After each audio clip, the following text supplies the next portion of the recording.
Good morning सर्वांना. श्री स्वामी समर्थ. तर परीचं चाललेलं आहे मॅगी बनवायचं. तर परी आता नाश्त्याला मॅगी बनवते आणि आता बाकीचं स्वयंपाक करायचं आहे मला. तर मी आता स्वयंपाकाला लागते आणि काय स्वयंपाक केला ते तुमच्या समजा शेअर करेल. तर एकदम साधं सिंपल जेवण करणार आहे. तर चला आता भेटते ब्लॉगमध्ये. स्वयंपाक म्हणजे आज जास्त काही करणार नव्हती मी. आज भाजीला पण काय नव्हतं आणि मला सुद्धा करायचा कंटाळा आला होता भाजी. तर मी आज सगळ्यांनाच बेसन पोळी आणि चपाती केली होती आणि शापूची भाजी होती रात्रीची. त्यामुळे मी जास्त काय स्वयंपाक करणार नव्हते.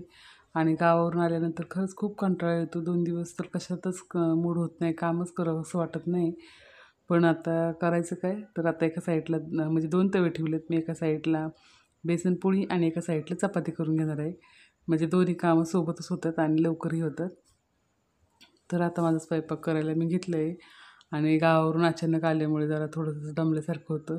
आणि आम्ही तिघंजणच म्हणजे मी, परी आणि तिचे पप्पा आम्ही तेराव्याच्या कार्यक्रमासाठी गेलो होतो गावाला. तर तेराव्याचा कार्यक्रम झालेला होता आणि त्यानंतर आम्ही परीच्या शाळेमुळे आम्हाला लगेच यावं लागलं. आणि आता 9वीचं वर्ष आहे तिचं आणि परीक्षा पण असतात आणि आता काय शिकवणं एकदाच होतं. त्यामुळे आम्ही तिच्या शाळेसाठी जास्त खाडे वगैरे काही केले नाही.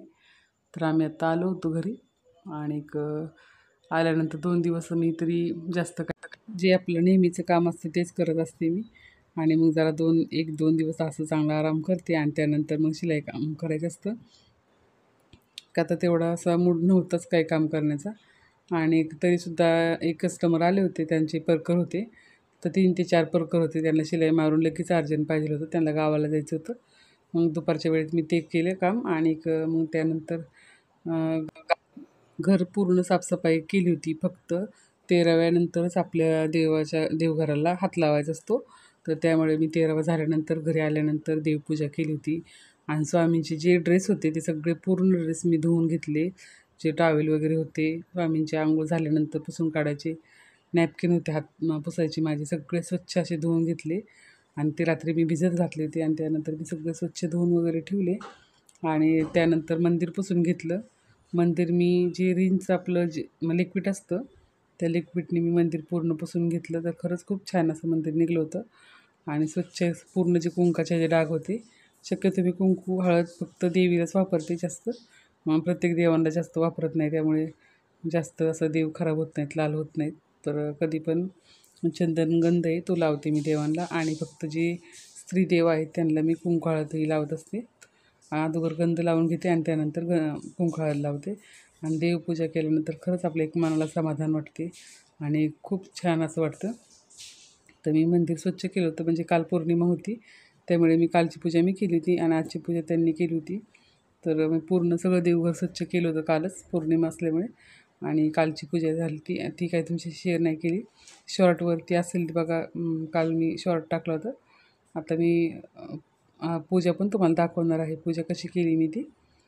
आणि बेसनपोळी चाललेली बघा माझी करायची. आणि आज तुम्हाला मी दाखवणार आहे देवाचे कपडे किती आहेत, स्वामींचे ड्रेस जे आहेत आणि जे आपल्या देवघराची आपण कापड अंतरतो तर ते मी सगळे ब्लाऊज पीसपासूनच शिवलेले आहेत. तर तुम्ही नक्की बघा.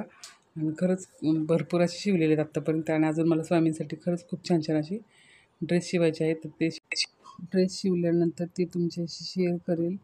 तर ते नक्की तुम्ही ड्रेस पहा मी कसे शिवलेले आहेत. आणि आत्ता जे शिवून वाळत घातले ते पण तुम्ही पहा, तुम्हाला नक्की आवडतील ड्रेस. आणि स्वामींसाठी असे छान छान असे ड्रेस आपण घरगुती शिवू शकतो.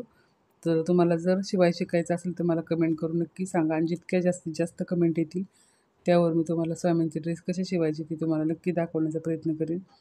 तर आता सगळं पूजा वगैरे आटपली, म्हणजे आता परीचे पप्पा करत होते पूजा, तोपर्यंत माझा स्वयंपाक वगैरे झाला. आणि त्यानंतर राहुल पण कॉलेजला गेला तर तो पण आला. आणि आपलं घर नेहमी स्वच्छ सुंदर असं दिसावं वाटत असेल तर घराची साफसफाई करणं तितकंच महत्त्वाचं आहे.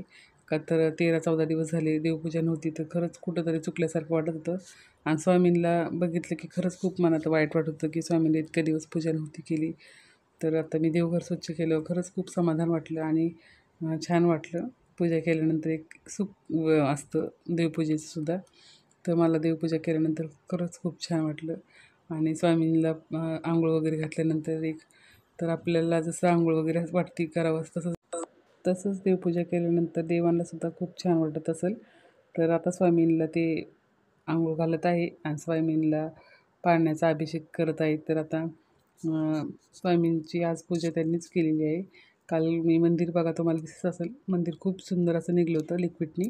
तर मी पूर्ण लिक्विड लावून ठेवलं होतं. त्यानंतर कपड्यात 2 ते 3 कपड्या आणि 2-3 पाण्याने स्वच्छ असं पुसून घेतलं होतं.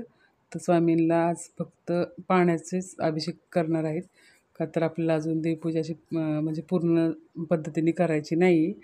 तर 15 दिवस ते झाले पाहिजे. त्यामुळे तर फक्त साधी सिंपल अशी मी पूजा करून घेतलेली आहे. का तर देवपूजा पण तितकंच महत्त्वाची आहे. तर आता देवपूजा झालेली आहे. तर कसं वाटते कमेंटमध्ये नक्की सांगा.